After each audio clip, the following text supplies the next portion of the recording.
Cecilia spent the evening with Septimus. Indeed, she had not left his side, nor he hers. They chatted and caught up.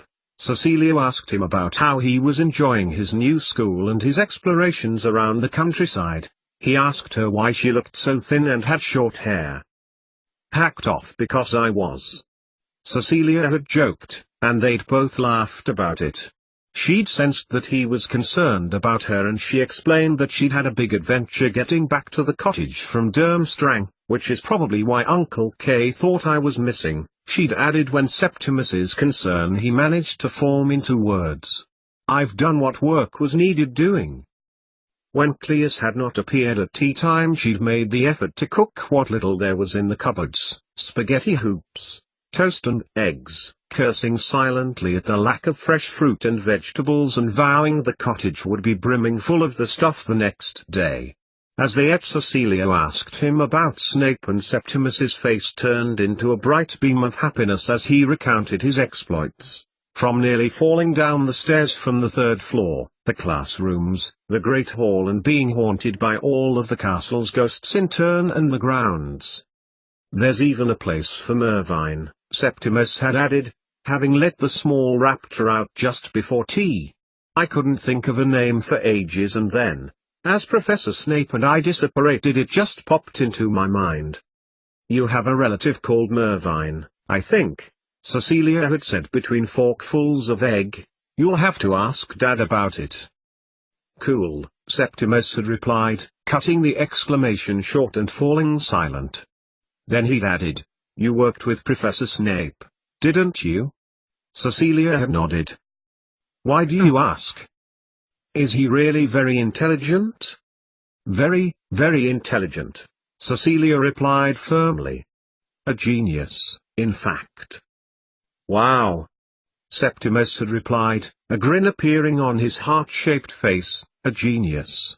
And he's headmaster."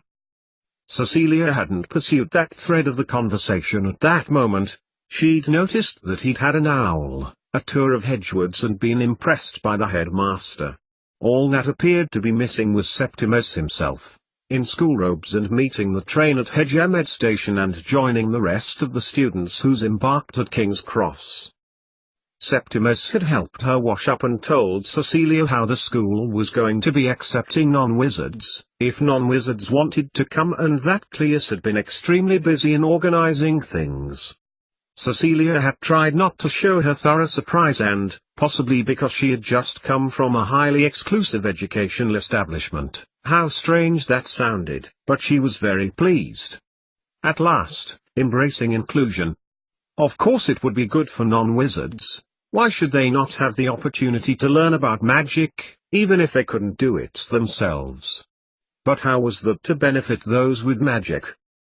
When Septimus brought up the subject again at bedtime, extolling the virtues of the castle and the jobs that would be open to him, according to his uncle, when he went there, Cecilia had asked, "So you've decided to go?" Septimus looked at her gravely. "You want me to go to Prince Ahmed, don't you?" Cecilia smiled and held her son's hand, and she could see the weight of her words on his shoulders. "No, little Tim," she replied softly, looking into his brown eyes, his father's eyes. "Wherever you go, whichever school, it's your choice. I want you to choose it," she emphasized, smiling and taking her son's hand from on top of the cupboard. "It's your education, it's your future. I was wrong to impose my ideas on you, to keep you away from the world of magic because of my animosity towards it," she added to herself. "If you want to go to Hedgewoods, then that's the school that I want you to go to." Septimus leaned over from his bed and grabbed her round the neck, hugging her close. Cecilia leaned in for the embrace. How she had dreamed of cuddling her son again, soothing his woes, feeding him as she had done that evening, and hugging our only child close, as they had used to. She was determined never to be away from him again, whatever the personal cost. And an idea struck her, one she would take up with the aforeseen wizard who had been with her son that afternoon, one that would keep. once Septimus was asleep, went downstairs, closing his door but leaving it slightly ajar and moving slowly towards the stairs, more because she was contemplating the conversation that was about to happen in the living room rather than fear of waking him. Here goes, she thought as her still bare feet felt the polished wood of the stairs. As predicted, Cleus was in his chair adjacent the staircase and, as predicted, as Cecilia was about halfway down the stairs, Cleus looked up. He didn't look surprised, but Cecilia waited until she'd sat down on the settee opposite him before she initiated a conversation, one which she had played out hundreds of times in her mind, each ending different from the last. "It's good to see you," Cleus began, leaning forward and smiling. His voice was as soft as she remembered when he had been at the door, shortly after being pulled up from behind the veil. His face was soft and neutral, resembling that of Remus so closely then that Cecilia had been convinced he was his brother. She had not known, of course, that she had surfaced in a place and time where the course of history had taken different turns and that Cleus had survived both infancy and Fenrir Greyback's spite. He didn't resemble Remus now, not the Remus she remembered in June, cares left behind and a new start pledged. Indeed, Cleus looked careworn and wrung out. "Well, that's what comes of weaving yourself up in your own schemes," Cecilia thought, of her brother-in-law's indiscretions in terms of honesty. Aloud, she said, banishing the negativity deliberately, and scolding herself, "You too." She swallowed, and added, "And Septimus seems settled." "Indeed," replied Cleus, staring at her. "What?" thought Cecilia defensively. "What are you looking at? Where did you get those from?" "Not that I know much about fashion, of course." Cecilia looked down, at her mismatched outfit and bare feet. "Septimus. I burned my filthy ones, and I knew he would have a spare set." It was mostly true, even though she had thought about looking for something to wear afterwards, rather than before.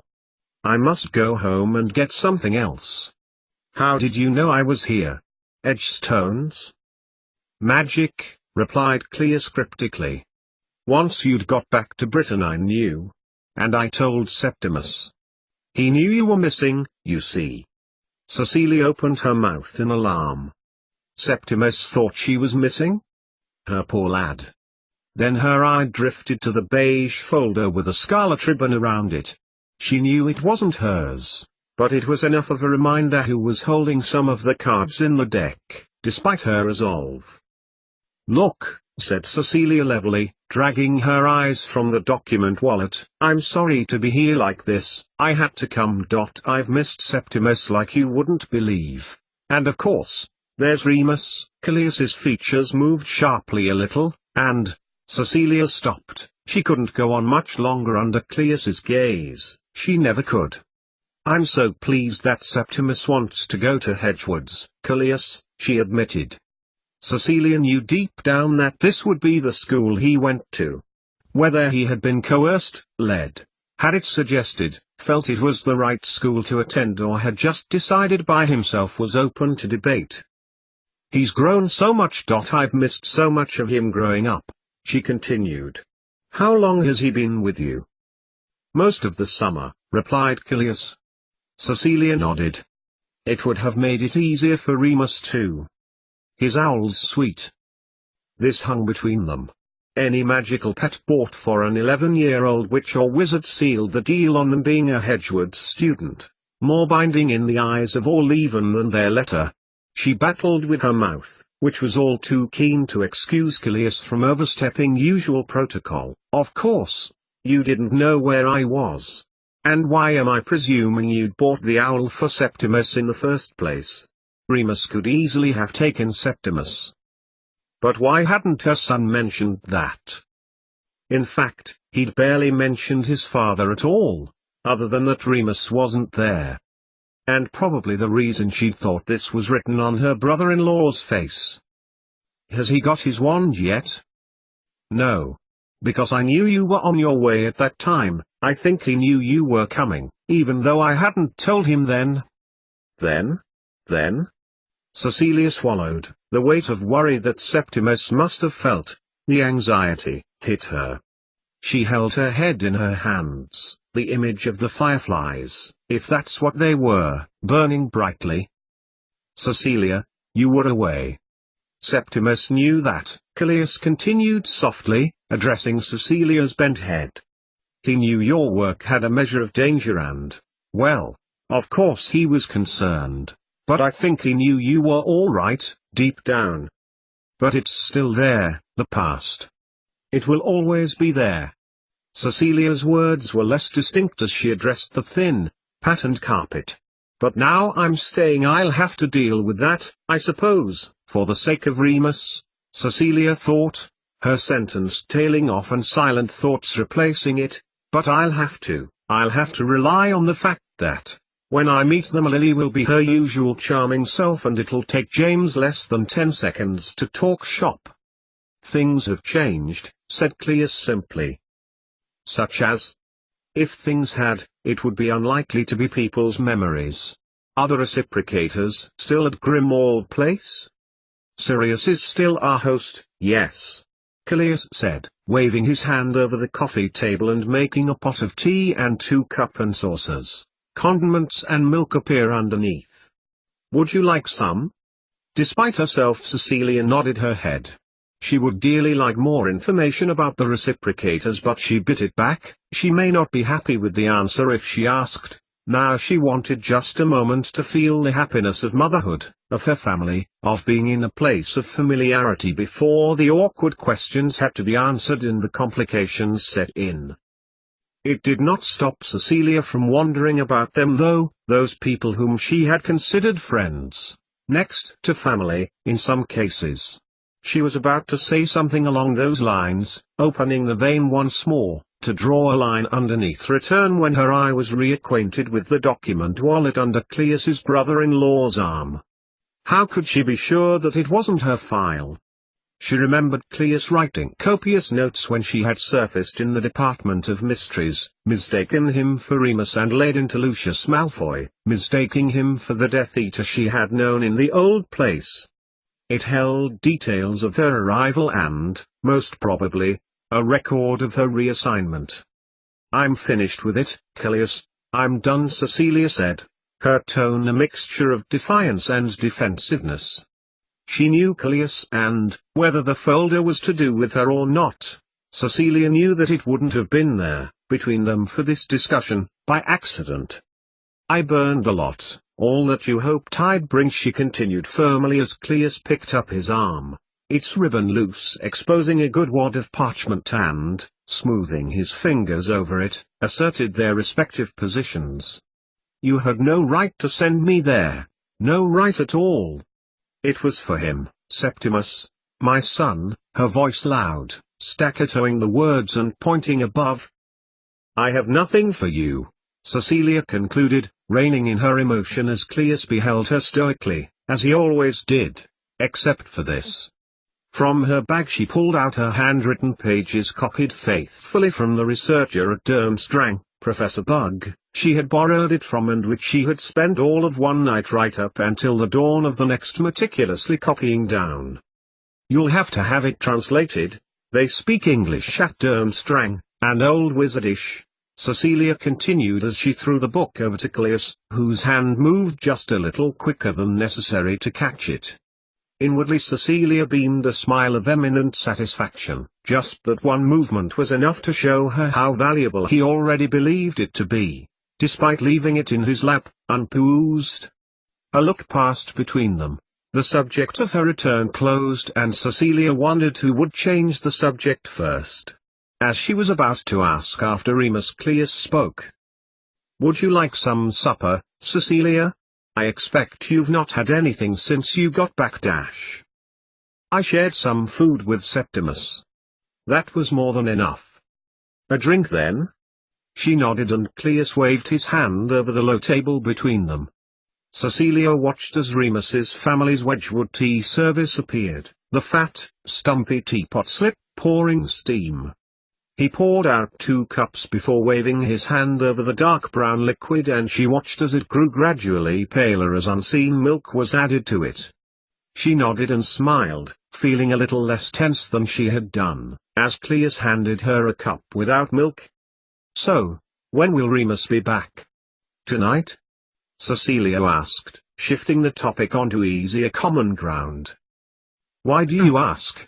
replied Cleus, his tone remaining so annoyingly neutral as he stirred a sugar cube from the square sugar bowl on the table into his tea. Cecilia got to her feet, putting back down her tea to cool, and began to walk towards the window at the far end of the living room, a spot she had stood in all those evenings when she had lived here with Remus, watching the setting sun and praying to a god that she didn't believe in, that the potion she was scientifically ripping apart into its constituent parts only to reassemble into a greater form of itself really would be enough to rid the world of Lord Voldemort via Harry Potter. She turned, the setting sun now behind her, and she walked back over to Cleus, an awe of concern now in her stomach. "Only Septimus said. Septimus said he wasn't here. Is he working? The ministry? The reciprocators, I suppose," she concluded, the conversation one-sided, Cleus's contribution notable by its absence. Then she recalled something Septimus said, his actual words. He'd not told Cecilia that Remus had been working. "Dad's not with us," he'd said. "Cleus," she urged. "Please tell me. Please tell me what you're trying not to tell me," Cecilia added silently. "Please tell me what you would have preferred to tell me after your night at the ministry and after I'd had a good night's sleep, as you'd so clearly planned." "Sit down, Cecilia." Cleus's words, though soft, were as persuasive as a gun to her back. She obeyed unquestioningly. Cleus stood up and approached the settee, standing to write but pointing his wand beyond her and into the space in front of the fireplace. There a scene unfolded, a little like a cinema film though without the projection screen, and Cecilia made out a row of beds. She peered towards the dark picture, trying to make out what Cleus was trying to show her, and the scene panned around and one of the beds grew bigger in view. Cecilia listened, open-mouthed, as the vision of her husband, a gash to his head, and bandages around both arms, eyes closed and still, was accompanied by Cleus's grave recounting of the horrifying story that had been Remus and Sirius's attack almost a month ago. As she watched, a healer and non-wizard doctor held a silent conversation next to the bed as the healer took Remus's temperature and changed one of the bandages, which Cecilia noticed was attached to a drip. The group then expanded to include Cleus himself, who had appeared at the bottom left of the screen. As with all memory projections, the view of St. Mungo's, notably different by its integration of medical experts both wizard and non-wizard, it wasn't in real time. When Cleus had finished, he flicked his wand towards the image, which disappeared. "I'd have to go to him." Cecilia's mouth was dry and she turned to Cleus, who was kneeling next to her, gripping him by the lapels of his tweed jacket. "I must. You have to take me there, Cleus, tonight."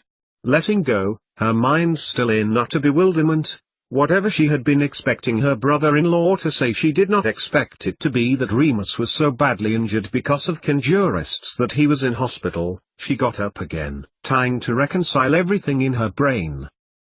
"Look, what good would it do, going now?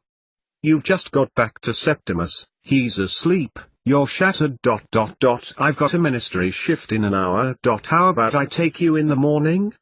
Cecilia looked at him, the dinosaur of doubt stalking into her peripheral vision, the feeling that his words were more like what he wanted her to hear rather than being the crystal truth. What he was saying was sensible. "They're both sedate, comfortable," Cleus continued. "What difference would a few hours make?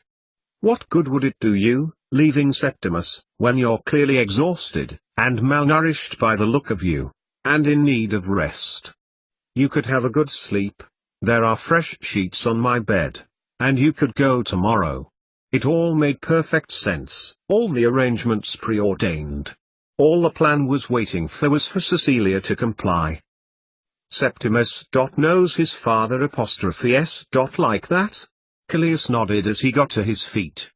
Cecilia hung her head for a moment, motherly protectiveness wanting to go up to Septimus and lie down next to him, as she had done when he was a young child, guarding him from imagined dangers in the night. How awful he must have felt, both his parents away from him, one seriously ill and the other missing. He would sleep well here though, Cecilia knew. Septimus had explained that Cleus often had to go to the ministry at night and that he set a spell when Septimus got up so he would be transported to Cleus, or at least his uncle would know where he was. She had felt momentarily angry by the fact that Cleus left his nephew alone until the realization that he had done all he could for his protection had dawned on her and made total sense. She closed her eyes, seeing in her mind's eye the image of Cleus himself sitting next to Remus and holding his hand, indicating, of course, that it was not a real-time view of her husband. Not that her brother-in-law had ever said it was. But it could have been interpreted that way. It was implied. It was always implied with Cleus. If he never said it, then he could never go back on his word. "You needn't give up your bed for me," Cecilia replied, shaking her head as she thought of the day that she'd lived through. "I'll sleep on the settee rather than put you out." Cleus shook his head. "We can consider our domestic arrangements tomorrow. I won't be needing a bed tonight. I can take you back home to get some clothes and things." Taking a few steps towards the stairs, Cleus gestured his hand upwards. Cecilia followed, stepping past him and up the stairs, but before continuing up she turned sharply and stared intently at Cleus. "When will you be back from the ministry? 2? 3? "Around then," Cleus agreed.